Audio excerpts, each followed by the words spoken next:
stacked like a brick shithouse. You ever had a piece of old-ass lucky? You got our money, Dan said. Play it cool and get out of here. The light-haired man stepped forward and put the edge of his knife against Dan's throat. You make one move, Daddy, and I cut you up like cheesecake. And to the other. See if the old biddy's real or the tits are phonies. Jean stood quietly, not moving, not backing away as the smaller man approached her. He reached out to touch her breast. And at that moment, as the light-haired man turned his head to watch, Dan brought up his knee into the tall man's groin. He felt a nick of pain in his neck, and then, as the tall man doubled over in pain, Dan struck him on the side of the face with all his strength. At the same time, he felt the stunning blow of the brass knuckles on his left shoulder. As he leaped away, the small man came at him, and Dan, taking a glancing blow again, managed to grab the little man's arm in both his hands. With all his strength, he swung the man off the ground and threw him across the path into a clump of bushes. The tall man lay on the path, unconscious. The other one crawled out of the bushes, whimpering in pain, his arm dislocated, and stumbled away as fast as he could. Dan stood trembling, his chest heaving, a trickle of blood running down over his sweater. "My God, he cut you!" Jean cried. "It's nothing, just a scratch." "Let me look at you. You're bleeding like a pig." "Thank you," he panted. "Just what I need." "Give me your handkerchief." His hand shook as he held it out to her. "This will hold it. Thank God for turtleneck sweaters. What a hoodlum you are." He nodded, grimacing. "Are you all right, Danny?" The pain in his chest eased. "Sure, I'm all right." He took several deep breaths. "Wouldn't you know it? Mid-morning in the park and not a cop or a soul in sight. There's civilization for you." Jean had picked up his wallet and her purse. I think you killed him, Danny. He hasn't moved." "Not likely." He bent over and reached into the unconscious man's pocket. "What are you doing?" "I want my watch. I paid $200 for that watch." The man groaned. "Danny, let's get out of here," Jean begged him. "And leave this shithead here to mug someone else? Not likely." The man was on his hands and knees now, groaning with pain.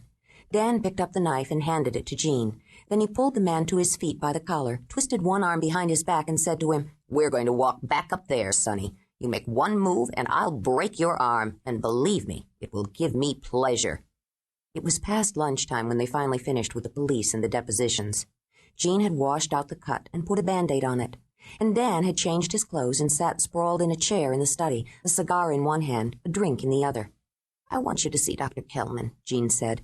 "Don't think I didn't see you sucking in your breath and feeling your chest." "It's nothing. I'm fine." "And the cigar?" "Woman, for God's sake, I saved you from a fate worse than death." "I don't know. To be raped at my age? That would be an experience. And what a monster you are! I never would have believed it. That sweet, white-haired old man our mayor has called a civic treasure?"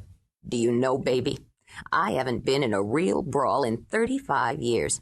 I guess, like riding a bicycle, it's something you don't forget. Only I didn't want it. All I wanted was for them to take the money and get out of there." "It was very brave and noble of you, Danny." "You're damn right it was. And also stupid. To jump a guy with a knife at my throat?"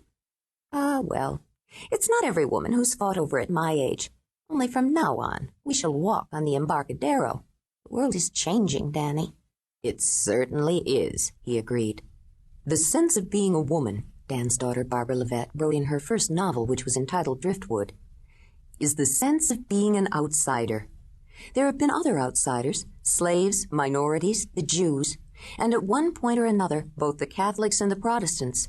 But through all of remembered history, there has been only one constant outsider, the woman.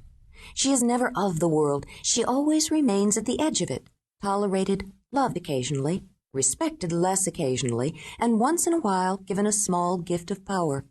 But even with the power, she is never free to leave the edge of the circle and walk into the center of it." William Goldberg, who was producing a film based on Barbara's book, singled out that paragraph and said to Barbara, "It seems to me that there's the root of your problem. I'm not arguing with what you put in a book. That's just you. A film is something else. Not that I buy the notion. I don't put my wife in that category. And I've almost got Kelly Jones to play the lead. We're very close, damn close. And if you got any notion of what an arrogant, demanding bitch she is, you wouldn't put her in that category either. Anyway, I'm not sure I understand what in the hell you mean. I just smell it all over your screenplay, and that's what's wrong with it." "I tried to explain it to you, Bill," Barbara said tiredly. "It's not something I created or invented. It's the essence of the film."